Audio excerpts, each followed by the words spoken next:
பண மோசடி வழக்கில் டாஸ்மாக் நிறுவனம் மீது வரும் 25ஆம் தேதி வரை எந்த மேல் நடவடிக்கையும் தொடர வேண்டாம் என்று அமலாக்கத்துறைக்கு சென்னை உயர்நீதிமன்றம் உத்தரவிட்டுள்ளது. தமிழகத்தில் டாஸ்மாக் தலைமை அலுவலகத்தில் கடந்த 6ஆம் தேதி முதல் 8ஆம் தேதி வரை அமலாக்கத்துறை சோதனை நடத்தியது. பின் டாஸ்மாக் நிறுவனத்திற்கு மதுபானங்கள் கொள்முதல் செய்தது, மதுக்கடை உரிமம் வழங்கியது, மதுபானங்களை கடைகளுக்கு கொண்டு செல்வதற்கான போக்குவரத்திற்கு டெண்டர் வழங்கியது போன்றவற்றில் 1000 கோடி ரூபாய் வரை முறைகேடு நடந்ததாக அமலாக்கத்துறை அறிக்கை வெளியிட்டது.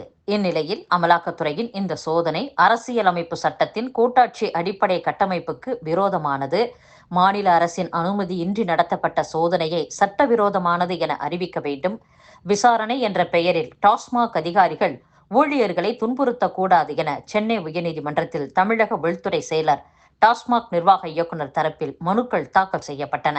இந்த மனுக்கள் நீதிபதி எஸ். ரமேஷ், என். செந்தில்குமார் அடங்கிய அமர்வு முன்பு விசாரணைக்கு வந்தன. தமிழக அரசு தரப்பில் அட்வொகேட் ஜெனரல் பி.எஸ். ராமன் வாதாடும் போது, மணல் குவாரி விவகாரத்தில் கடந்த 1.5 ஆண்டுகளுக்கு முன்பு இதுபோல அமலாக்கத்துறை சோதனை நடத்தியது, மாநில அரசின் அனுமதியின்றி மாவட்ட ஆட்சியர்களுக்கு சம்மன் அனுப்பியது, அந்த சம்மனுக்கு இந்த நீதிமன்றம் தடை விதித்தது. ஆனால் உச்சநீதிமன்ற உத்தரவுப்படி மாவட்ட ஆட்சியர்கள் விசாரணைக்கு ஆஜராகி ஒத்துழைப்பு வழங்கினர். கூட்டாட்சி கொள்கை அதிகாரத்தை அமலாக்கத்துறை தொடர்ந்து மீறி வருகிறது. முன்னர் செய்தது போல டாஸ்மாக் அலுவலக சோதனை குறித்தும் மாநிலத்திற்கு எந்த தகவலும் தெரிவிக்கவில்லை. சோதனை என கூறி டாஸ்மாக் உயர் அதிகாரிகள் முதல் கடைநிலை ஊழியர், பெண்கள் உள்ளிட்டோரை 3 நாட்கள் நள்ளிரவு வரை சிறைப்பிடித்து வைத்திருந்தனர். அதை நிரூபிக்க எங்களிடம் சிசிடிவி காட்சிகள் உள்ளன. எந்த ஒரு பண மோசடி வழக்கின் நடவடிக்கையிலும் அமலாக்கத்துறைக்கு உதவ அரசு கடமைப்பட்டுள்ளது.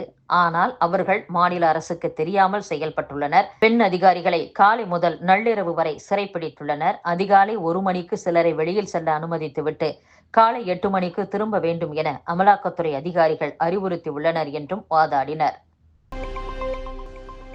திருவள்ளூர் வடசென்னை விரிவாக்க அனல்மின் நிலையத்தில் டர்பைன் வைப்ரேஷன் பழுது காரணமாக இந்த மாதம் 1ஆம் தேதி மின் உற்பத்தி பாதிக்கப்பட்டது.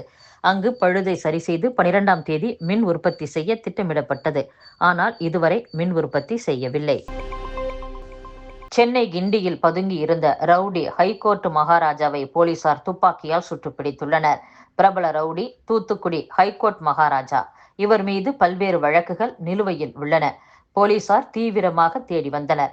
இவர் மதுரை SS காலனியில் 10 கோடி ரூபாய் கேட்டு பள்ளி மாணவனை கடத்திய வழக்கில் தொடர்புடையவர். சென்னை கிண்டியில் பதுங்கி இருப்பதாக போலீசாருக்கு தகவல் கிடைத்தது. அங்கு சென்ற போலீசார் ரவுடியை கைது செய்ய முயற்சித்தனர். அப்போது போலீசார் மீது ரவுடி மகாராஜா தாக்குதல் நடத்திவிட்டு தப்பி ஓடியுள்ளார். பின்னர் போலீசார் அவரை துப்பாக்கியால் சுட்டு பிடித்துள்ளனர். கோவையில் அவினாசி ரோடு மற்றும் சத்தி ரோட்டில் மெட்ரோ ரயில் இயக்குவதற்கான வழித்தடங்கள் இறுதி செய்யப்பட்டு மத்திய அரசின் ஒப்புதலுக்கு விரிவான திட்ட அறிக்கை அனுப்பப்பட்டுள்ளது. சென்னை மெட்ரோ ரயில் நிறுவனத்தின் ஒப்புதலோடு கையகப்படுத்த தேவையான நிலங்கள் சர்வே செய்வது, நிலத்துக்குள் கீழுள்ள சேவைகள் என்னென்ன என்பதை அறிவதற்கான ஆய்வு பணியை மாநகராட்சி துவக்கியுள்ளது. இப்பணி கோவை உக்கடம் பஸ் ஸ்டாண்ட் அருகே உள்ள சந்திப்பில் துவக்கப்பட்டுள்ளது. 2 வழித்தடங்களிலும் நிலத்திற்கு கீழுள்ள பாதாள சாக்கடை, குடிநீர் மற்றும் கேஸ் குழாய்கள், மின் புதைவடம், தொலைத்தொடர்பு வயர்கள் போன்ற சேவைகள் குறித்து ஆய்வு செய்யப்படுகிறது.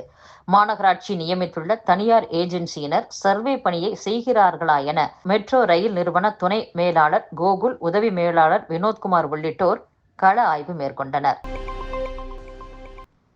பாமக நிறுவனர் டாக்டர் ராமதாஸ் செய்தியாளர்களை சந்தித்தார். அப்போது நெல் விளையும் நிலங்களை பாதுகாக்கும் வகையில் நெல் வயல்களை வேறு எந்த பயன்பாட்டிற்கும் மாற்ற அனுமதிக்க மாட்டோம், நீர்நிலை ஆக்கிரமிப்புகளையும் அனுமதிக்க முடியாது என்று கேரள அரசு அறிவித்திருப்பது பாராட்டிற்கு உரியது என்றும், ஆனால் தமிழகத்தில் முப்போகம் விளையும் நிலத்தையும் கூட அதிகாரிகளை சரிக்கட்டினால் அடுத்த 6 மாதங்களில் அந்த நிலங்களை வீட்டு மனை பட்டாவாக மாற்ற முடியும். அதேபோல் சிப்காட் போன்ற வளர்ச்சி திட்டங்களுக்கு அரசே விளைநிலங்களை கையகப்படுத்துகிறது. இதனால் தமிழகத்தில் சாகுபடி பரப்பு 40 லட்சம் ஹெக்டேர் பரப்பளவும் 15,000 ஏரிகளும் மாயமாகி உள்ளன. தமிழகத்தில் நீர்நிலைகளை பாதுகாக்க தமிழக அரசு எந்த நடவடிக்கையும் எடுக்கவில்லை. இந்த விஷயத்தில் தமிழக அரசு கேரளாவை பின்தொடர வேண்டும். அரசு மற்றும் பொதுத்துறை நிறுவனங்களில் 450 நாட்கள் பணி செய்த ஒப்பந்த பணியாளர்களை பணி நிரந்தரம் செய்ய வேண்டும் என மின்வாரிய ஒப்பந்த தொழிலாளர்கள் தொடர்ந்த வழக்கில் உயர்நீதிமன்றம் தீர்ப்பு வழங்கியுள்ளது. இதை செயல்படுத்த வேண்டும் என்றும், பொது இடங்களில் கட்சி கொடி கம்பங்களை அகற்ற வேண்டும் என திமுக பொதுச் செயலாளர் துரைமுருகன் கூறியிருக்கிறார். அரசியல் கட்சிகள் சமூகத்தின் அங்கம். மக்களின் நலனுக்காகத்தான் அரசியல் கட்சிகள் பாடுபடுகின்றன. பொது இடங்களில் அரசியல் கட்சிகளின் கொடிகள் பறக்க அனுமதிக்க வேண்டும் என்றும் டாக்டர் ராமதாஸ் கூறியுள்ளார். அமெரிக்காவை போன்ற மாநில அரசுகளும் தங்களின் வருவாயை அதிகரிக்க வருமான வரியை விதிக்கலாம் என்று ரிசர்வ் வங்கியின் முன்னாள் கவர்னர் சி ரங்கராஜன் யோசனை தெரிவித்துள்ளார். பீகாரில் விளையாட்டு தின துவக்க விழாவில் தேசிய கீதத்திற்கு மரியாதை செலுத்தாமல் அருகே நின்றிருந்த IAS அதிகாரியிடம் முதலமைச்சர் நிதிஷ்குமார் குறும்பு செய்த வீடியோ வைரலாகி வருகிறது. இதனால் மாநில முதல்வர் தேசிய கீதத்தை அவமதிக்கும் விதமாக நடந்து கொண்டதாக எதிர்க்கட்சிகள் கண்டனம் தெரிவித்துள்ளன.